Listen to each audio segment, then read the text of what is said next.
the entire neighborhood laughed at him every single day. They called him a dreamer, a failure, a waste of time. But Daniel had a dream they couldn't destroy until the day someone he trusted took everything from him. That's when the betrayal happened. And if that moment had gone differently, you'd never hear this story today. This is the story of Daniel, the tailor everyone mocked until Fashion Week. But before we dive in, hello, welcome to Story Time with Rose, where extraordinary stories come to life. Now, sit back, relax, and let me tell you a story. This happened a few years ago in a busy neighborhood in Lagos. If you have ever lived in a place like that, you understand the kind of environment I'm talking about. Small houses packed tightly together, children running through the streets, vendors shouting from morning till night, and everybody knowing everybody's business. In that neighborhood lived a young man named Daniel. Daniel was 23 years old, quiet, soft-spoken, and always minding his business. But Daniel had one dream that people just couldn't take seriously. He wanted to become a fashion designer. Now today, hearing someone say that might not seem strange at all. But back then, in Daniel's neighborhood, fashion designing wasn't seen as a real career. To them, tailoring was something you did if life gave you no other option.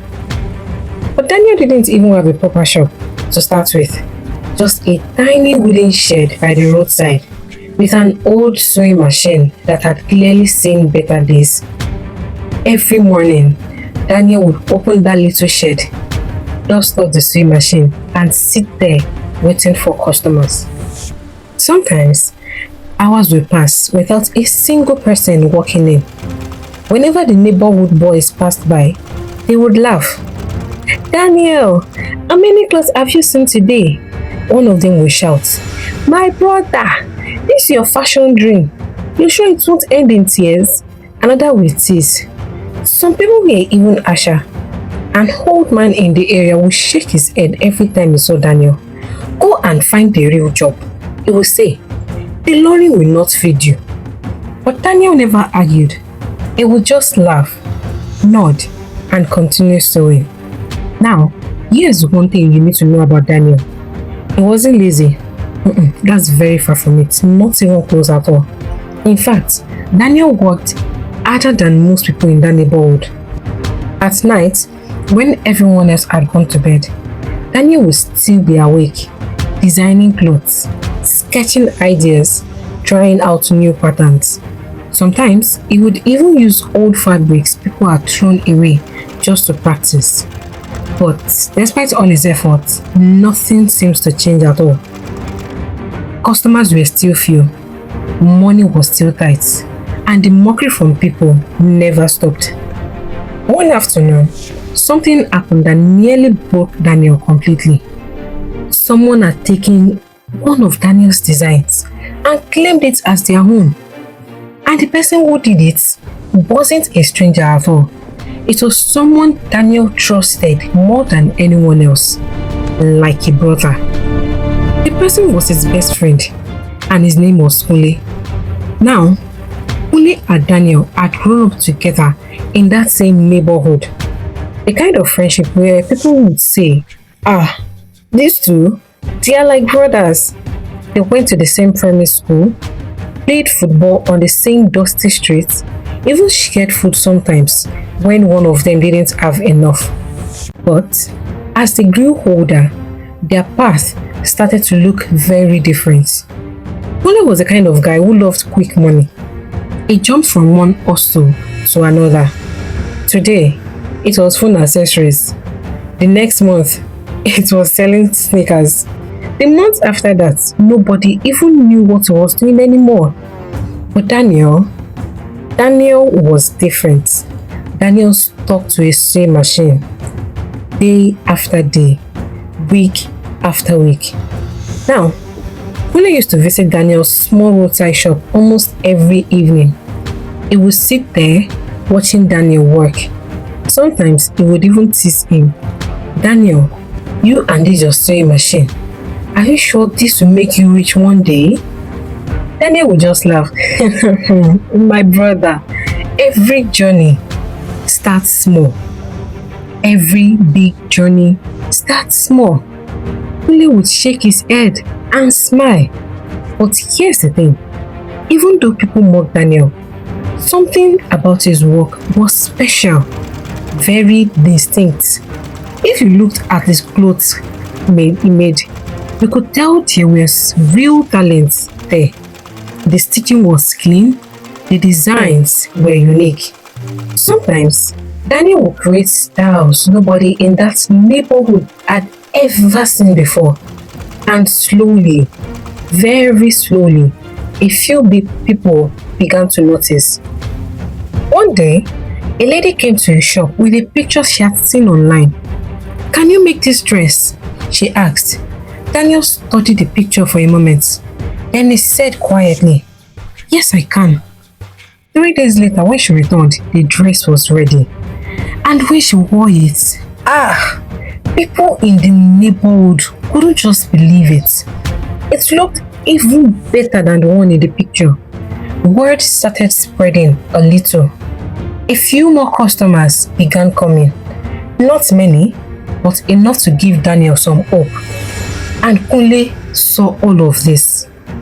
He saw the talent, he saw the potential, but instead of feeling proud of his friend, something else started growing in his heart. Jealousy.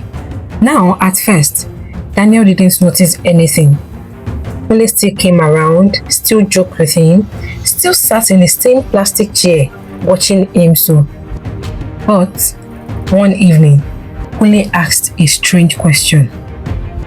"Daniel, these designs you make, where do you get the ideas from?" Daniel smiled. "Sometimes from the internet, sometimes from my imagination." Kunle nodded slowly. Then he said something that would later mean a lot more than Daniel realized at that time. "You know, if someone had designs like this and a bigger shop, they could make serious money." Daniel laughed. "My brother, one day I will have that big shop." Kunle smiled too, but the smile didn't quite reach his eyes. Now, let me ask you something. Have you ever trusted someone so much that you never imagined they could betray you? Because that's exactly where Daniel was. Completely unaware of what was coming. And about 2 weeks later, something strange began to happen. Some of Daniel's regular customers stopped coming. And at first, he didn't think much of it. Maybe they were busy. Maybe they had traveled. But one afternoon, one of the women from the neighborhood had walked into a shop looking confused. "Daniel," she said, "I thought you moved your shop." Daniel frowned. "Moved my shop? Where?" She looked surprised. "But your friend told us you opened a new place near the main market." Daniel felt a small knot form in his stomach. "My friend?" "Yes, Kunle," she replied. Now, at that point, Daniel still didn't suspect anything bad. He thought maybe Kunle was just trying to help him advertise. But the real truth was far worse than he imagined. You see, while Daniel had been sitting in that small wooden shed every day, working quietly, chasing his dreams, Kunle had been watching, studying, planning, and what he did next will shock the entire neighborhood. Because the next time Daniel walked down the main road, he saw something that made his heart stop. A brand new tailoring shop, bright signboard, glass display, mannequins wearing stylish clothes, and written boldly at the top of the shop was a name that made Daniel freeze completely. Kunle Fashion House. But wait, that wasn't even the worst part at all. Because when Daniel looked closer at the clothes displayed in that shop window, he recognized something that made his chest tightening. Those designs, those exact designs, they were his.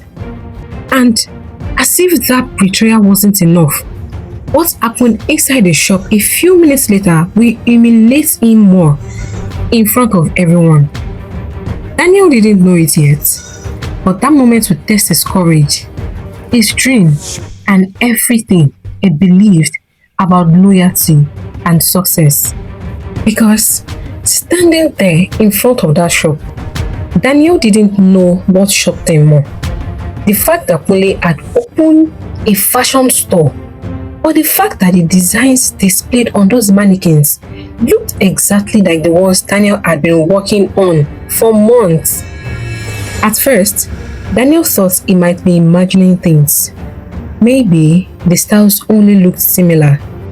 You know how your mind tries to protect you when you are shocked, convincing you that what you are seeing can't be real. But the longer Daniel stared, the more his heart sank. The patterns, the stitching, even the unique sleeve design he has created last night, one night when sleep wouldn't come. That design had never left his sketchbook. So, how on earth was it now hanging in Kule's shop? Daniel stood there for a moment, frozen. Then slowly, he pushed the glass door open and stepped inside. The shop was busy. 3 customers were already inside looking at clothes. 2 young apprentices were measuring a customer for an outfit. And there, in the middle of it all, stood Kule, laughing and talking confidently like he owned the world. When Kule turned and saw Daniel, something strange flashed across his face. For a split second, he looked nervous, but just as quickly, it vanished. Poof! Replaced by a forced smile. Daniel, my guy, what a surprise! Kule called out. Daniel walked closer, his voice calm, but his chest tight. Kule, what is this? Kule spread his arms proudly. My shop, what do you think? Daniel glanced around again. The mannequins, the racks, the designs. Then he looked straight at Kule. These designs. Kule cut him off quickly, laughing loudly. Nice, right? Daniel shook his head slowly. Kule, these are my designs. The shop suddenly went quiet. None of the customers stopped browsing. The apprentices exchanged uneasy glances. Kule laughed. Not a nervous laugh. A loud, confident laugh. Your designs? He said. Daniel, you are funny. Daniel felt it rising in his face. You've been coming to my shop every day. You've seen my sketches. These designs are mine. Kule leaned against the counter casually. My brother, fashion designs are everywhere. You think you're the only person that can create styles? One of the customers whispered something to her friend. Daniel clenched his hand. Kule, you copied my work. Kule's smile slowly disappeared, and the tone of his voice changed. Careful what you are saying, Daniel, he warned.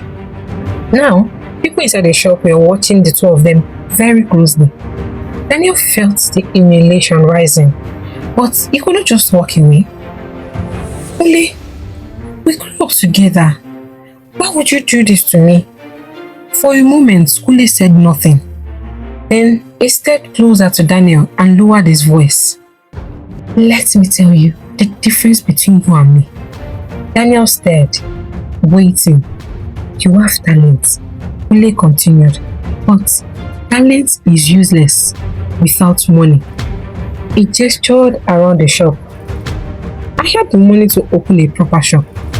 I had the connections. I had the courage to actually do something.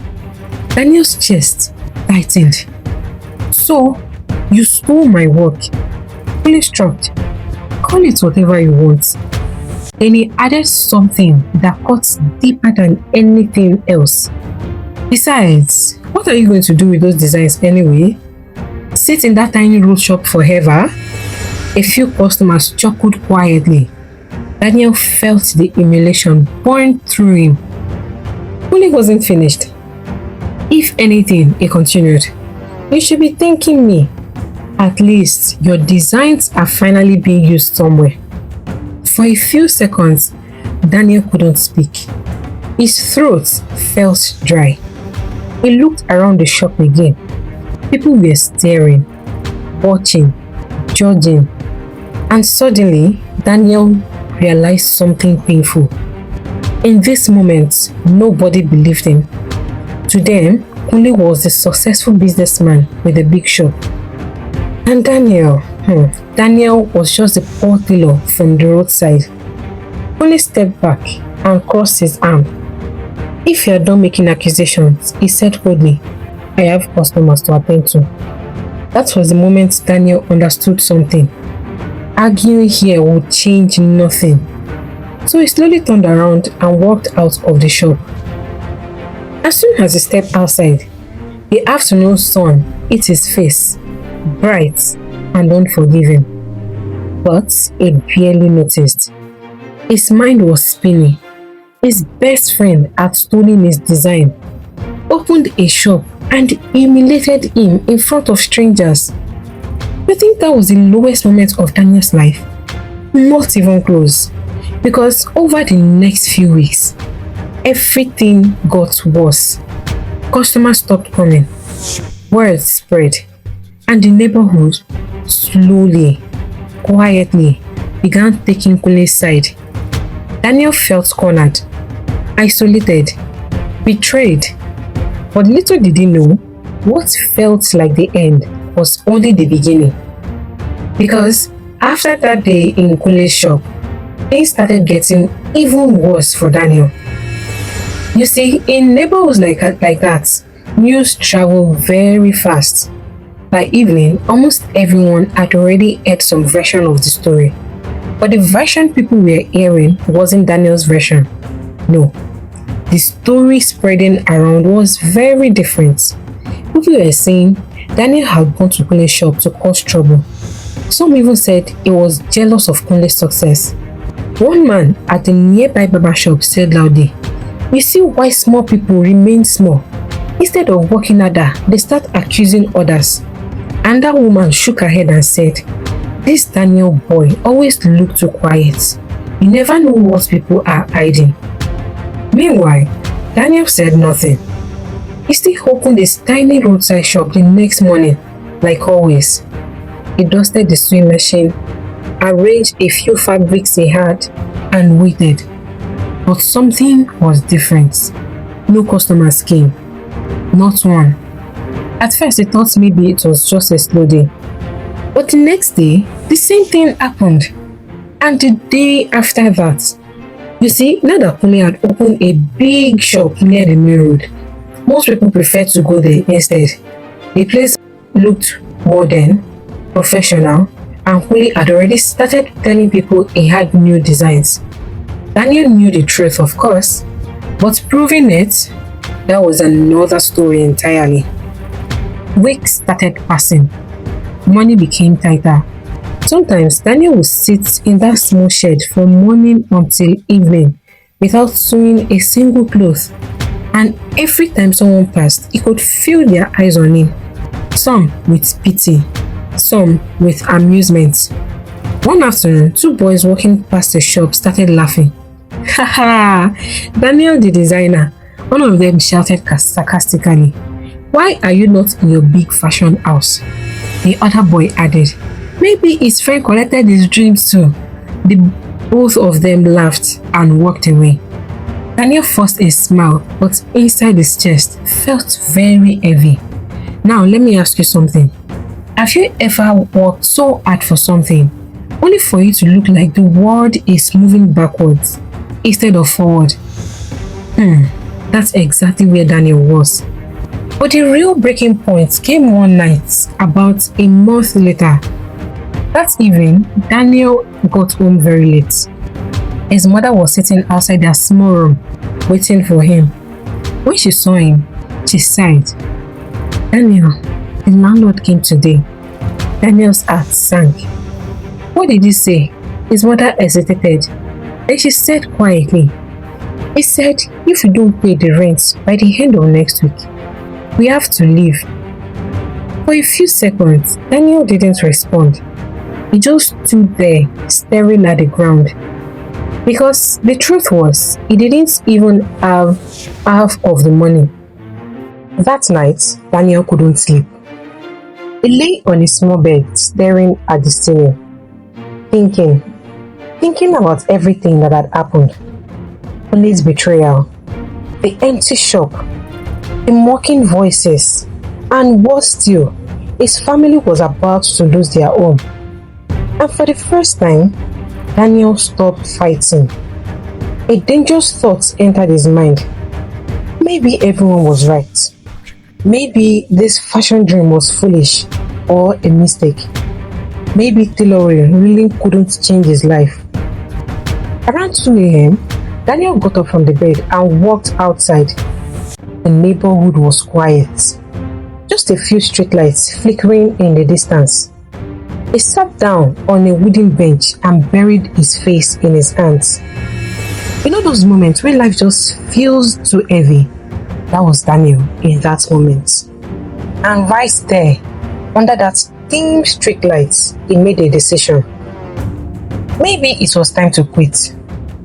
Quit tailoring. Forget his dream completely. Start over. Find some other job. No more late nights. No more sketches. No more hope. Just survival. Simple, safe, done. And honestly, if the story had ended there, nobody would have blamed him. But here's the thing about life.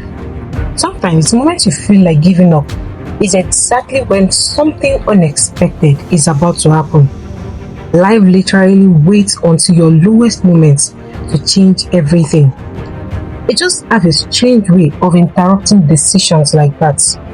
Because the very next morning, something happened.